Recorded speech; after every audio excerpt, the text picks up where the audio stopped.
Hello students. आज हम तराइन के युद्धों के बारे में पढ़ेंगे। आप सबको पता है तराइन का युद्ध जो है वो मोहम्मद गौरी और पृथ्वीराज चौहान के मध्य लड़ा गया था 1191 और 1192 में। और इन युद्धों के बाद जो भारतीय इतिहास की जो राजनीति थी उसमें एक नए युग की शुरुआत इन युद्धों के बाद मानी जाती है। और ये जो था मोहम्मद गौरी जो था वो एक बहुत ही महत्वाकांक्षी आप कह सकते हैं कि शासक था। और भारत पर आक्रमण का करने का सिलसिला जो है वो मोहम्मद गौरी से पहले से ही शुरू हो गया था। यानी कि जब अरब में इस्लाम धर्म का उदय हुआ उसके 100 वर्षों के पश्चात जो खलीफा जो था वो विश्व का महान और शक्तिशाली शासक जो है वो बन गया था। खलीफा वाजिद अली प्रथम के समय पहली बार भारत पर मुस्लिम आक्रमण जो थे उनकी शुरुआत हुई थी। मोहम्मद बिन कासिम जो है उसने सिंध पर आक्रमण करके सिंध का इलाका जो है वो अपने अधिकार में कर लिया था और 150 वर्षों तक सिंध पर उनका यानी कि खलीफाओं का प्रभाव जो था या प्रभुत्व आप कह सकते हैं कि इनका रहा था।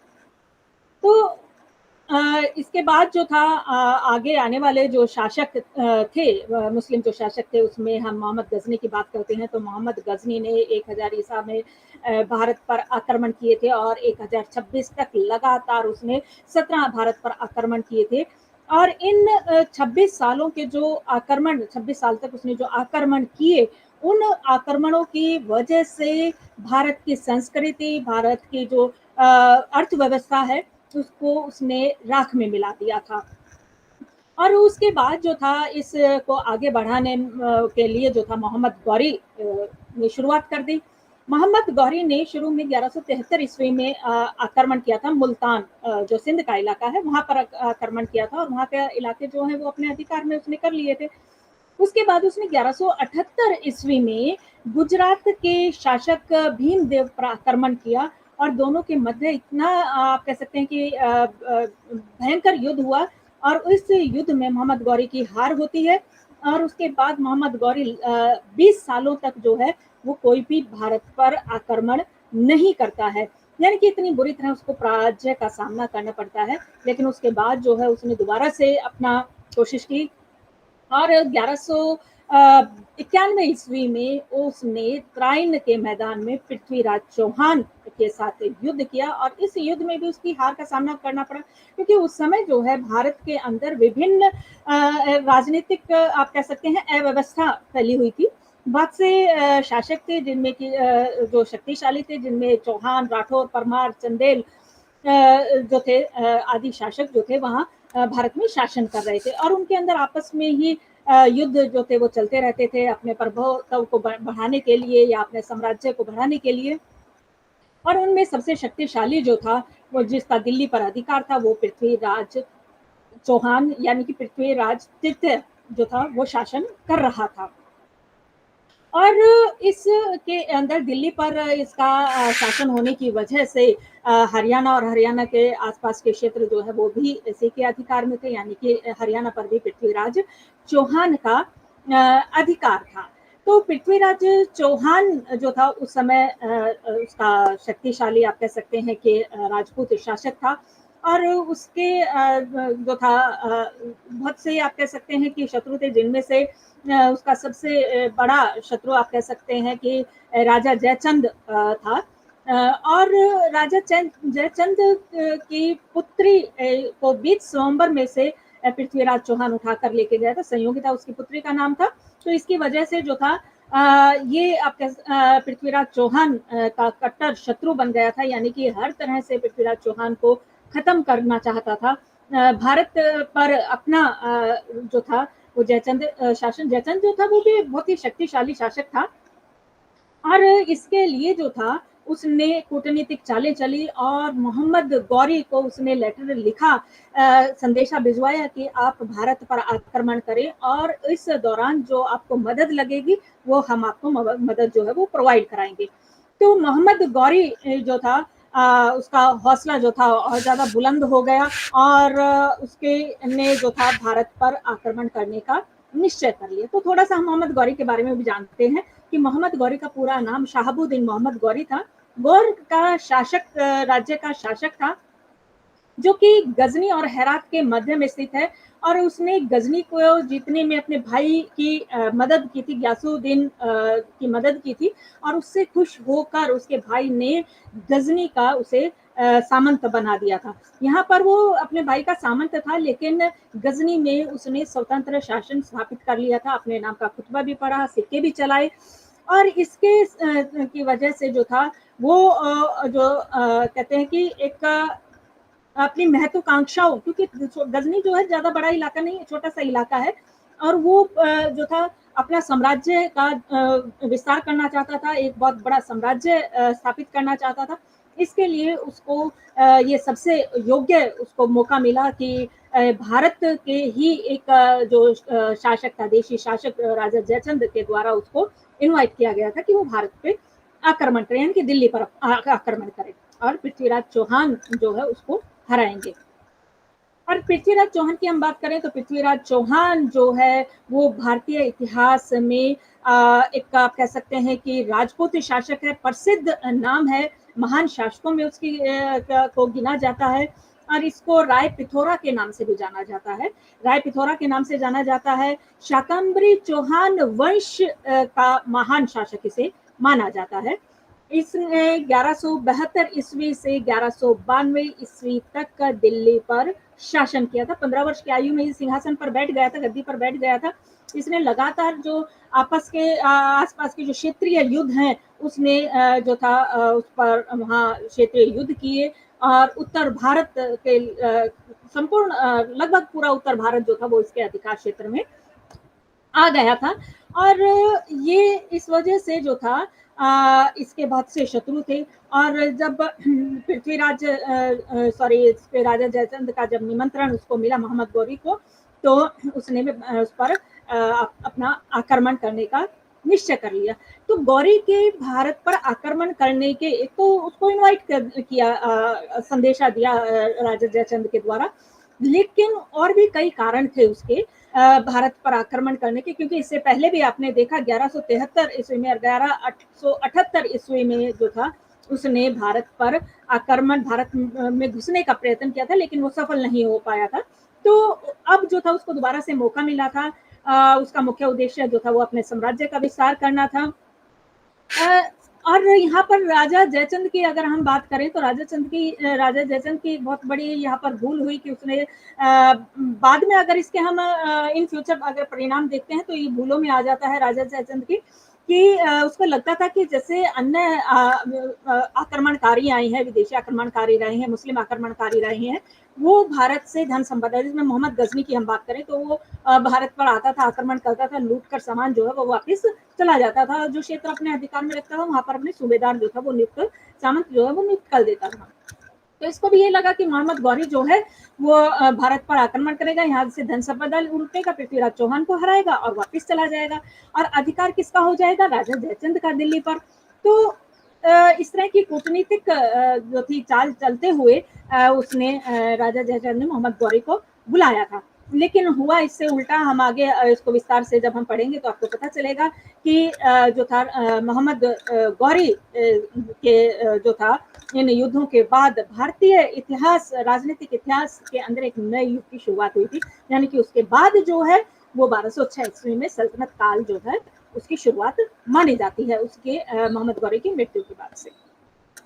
तो एक आप कह सकते हैं कि साम्राज्य विस्तार का उसका मुख्य उद्देश्य था, दिल्ली पर अपना वो अधिकार करना चाह रहा था। और दिल्ली के साथ साथ हम हरियाणा का इतिहास पढ़ रहे हैं तो हम अभी आपको मैंने बताया था कि हरियाणा पर भी उस समय पृथ्वीराज चौहान जो था उसके अधिकार में था। तो हरियाणा का इसमें इन्वॉल्व होना जो था वो एक महत्वपूर्ण कारण था। इसके साथ साथ ये जो तराइन का मैदान है ये भी हरियाणा में स्थित है, और इस वजह से जो था हरियाणा के का जब हम इतिहास पढ़ते हैं उसमें तराइन के दोनों युद्धों का बहुत ज़्यादा महत्वपूर्ण इसको घटना माना जाता है।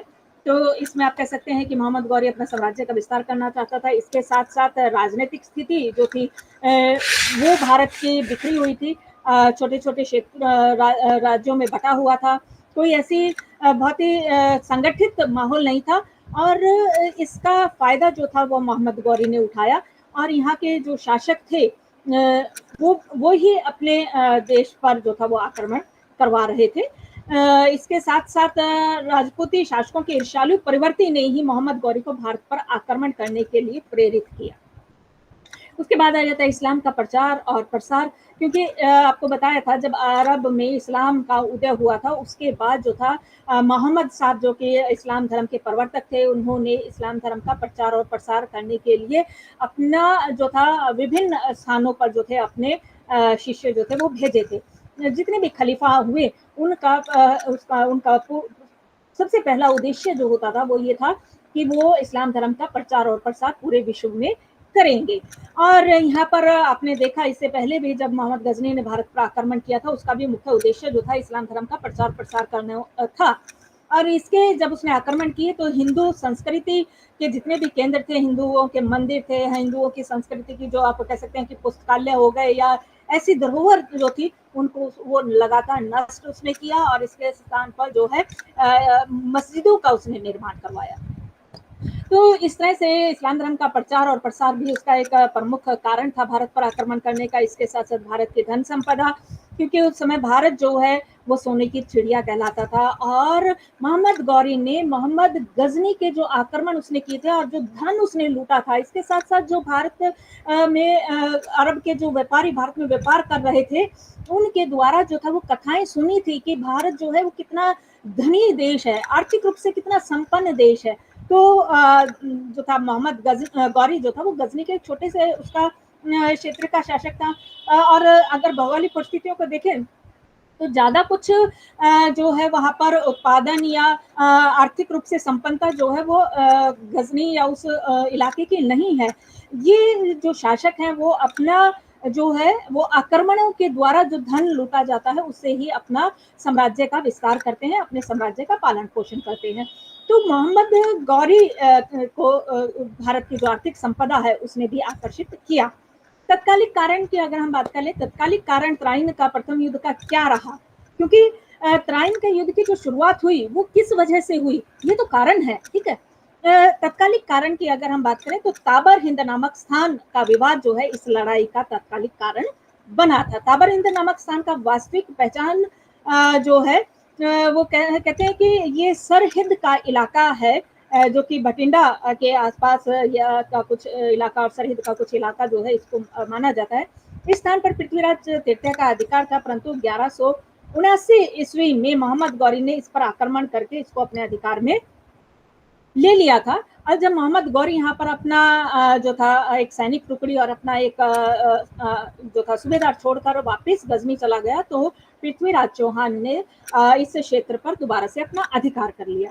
इस चीज को मोहम्मद गौरी ने अपना अपमान समझा और पृथ्वीराज चौहान को सबक सिखाने के लिए वो आक्रमण करने के लिए भारत में उसने आक्रमण कर दिया।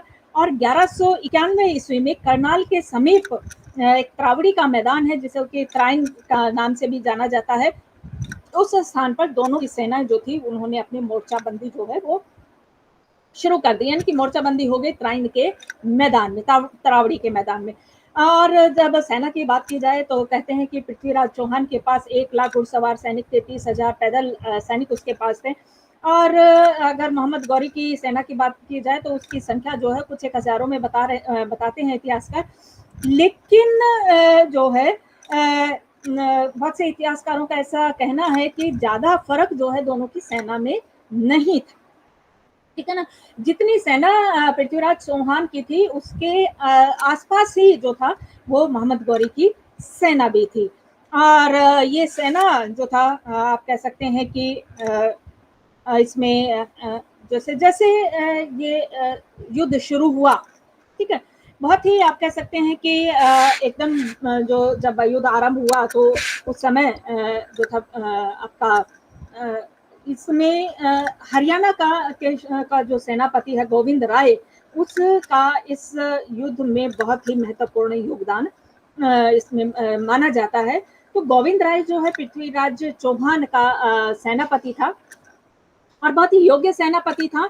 और जैसे ही युद्ध की शुरुआत होती है, पृथ्वीराज चौहान की सेना जो है वो युद्ध में गौरी की सेना पर हावी होना शुरू कर देती है। लेकिन बीच में कुछ ऐसा समय भी आता है जब गौरी की सेना जो है वो पृथ्वीराज चौहान की सेना पर हावी होती है, और उस समय जो था दोनों के मध्य जो है भयंकर युद्ध हो रहा होता है।